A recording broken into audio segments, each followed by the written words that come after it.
We will still be tracking the bank verification number exercise, but this time we will be looking at the technical details of the exercise. Sheyi Ademosho tells us more.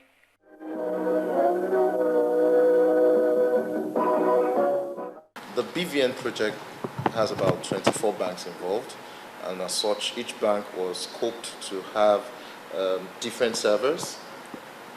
You have 4 sets of servers, category A, B, C, D, based on the number of accounts each bank has. So a typical bank that has up to 2 million records of accounts will have a category A. And so you have a category B, you have category C. We don't have a category D in Nigeria. Now, of the central bank taking care of all of the areas involved in this initiative, are we giving room for any form of human error? Well, we have a standard operational guidelines, and we've tried to articulate all the issues that will come up, providing some process flow for each bank. So what we expect is that each bank will go back with that document and dovetail it into their current process. We cannot account for everything, because all we can do is to ring fence to the extent that we have information. But in terms of the technical know-how, for instance, when someone comes and tries to make an attempt to enroll twice, we've blocked that. You can't deceive the system. Whether you call your name Olusheyi or Oluwaseyi or Sheyi, there's an algorithm that manages that process. But when you go to the bank and you claim that you have a bandaged hand or finger, right? The bank can only try. The system can only try. So for that, we've put in place a process to the banks where we don't encourage them to enroll you with your bandaged finger. They will indicate on the application that I can only see 3 fingers. These other 2 are bandaged. So you see, anything that will come out of that, any attempt to defraud the system that will come out of that, we may not be able to know it and factor it in, but we expect the bank's process to assist in that regard. When we look at those that have no fingerprints, because we're trying to describe the use of a fingerprint, some people who don't have fingerprints. So in that case, what will the banks do? We have on the application what we call special needs photos. So if someone doesn't have fingers, he's supposed to, the operator that is attending to him will take a picture to show he doesn't have fingers. And then he'll go in to uncheck the requirements. He's allowed to do that. Something like an override process that happens in banks. So we've catered to everybody. That process will now mean that without the finger, we rely solely on the face recognition.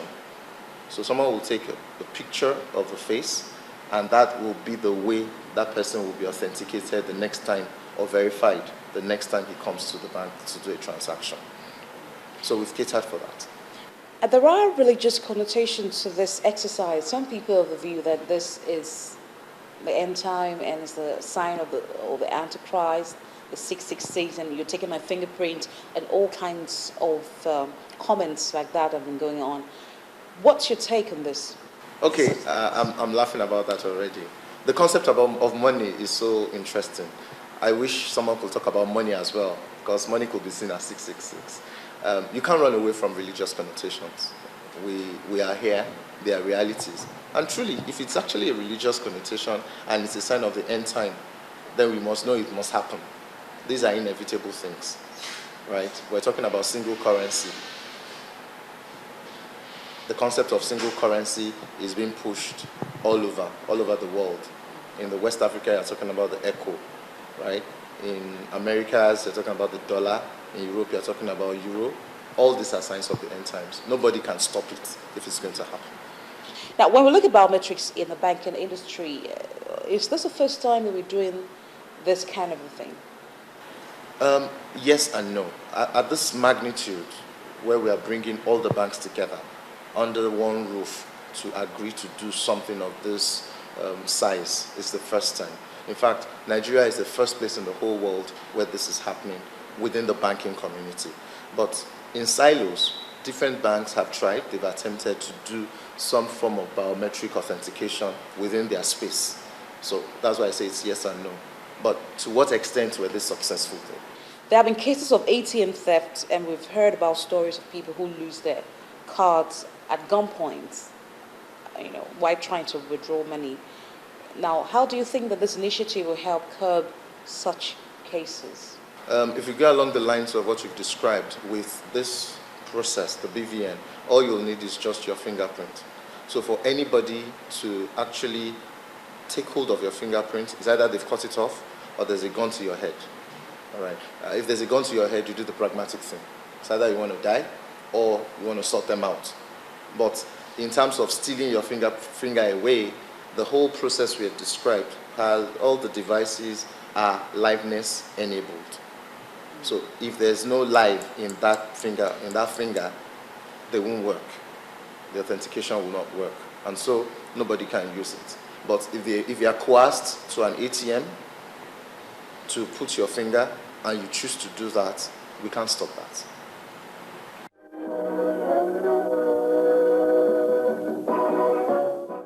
As a bank customer, you're expected to visit your bank in order to be part of the verification exercise. And now to our business tips.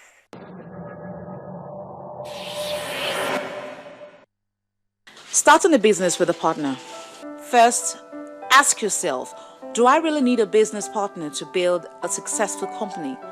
Taking on business partners should be reserved for when a partnership is critical to success, say, when the prospective partner has financial resources, connections, or vital skills you lack.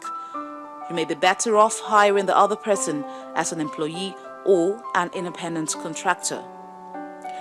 Get to know your potential partner and learn about his or her personal and professional values, ideas, and goals. If you haven't worked together previously, test the partnership out by tackling a small project together that showcases each other's skills and requires cooperation. This is also a way to learn about each other's personality and core values. Consult a lawyer and an accountant to draw up a written partnership agreement. People with strong personal connections may feel certain that the supposedly unbreakable bond will help them overcome any obstacles along the way. Big mistake. Get a written agreement. Communication. These should be done at all times. You must be able to connect to feel comfortable expressing your opinions, ideas, and expectations. Typically, partners set up equal ownership and each contributes 50% of the initial investment, but terms can vary greatly. For instance, one partner might contribute more money if the other partner can bring in expertise or business contacts. As the business grows and changes, adjust compensation accordingly.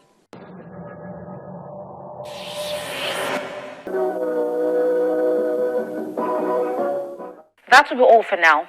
We'll appreciate your comments and questions. You can reach us via our email, businessincorporated@channelstv.com, and also on Twitter. Thank you for watching. I am Bolaji Akinwale. Bye-bye.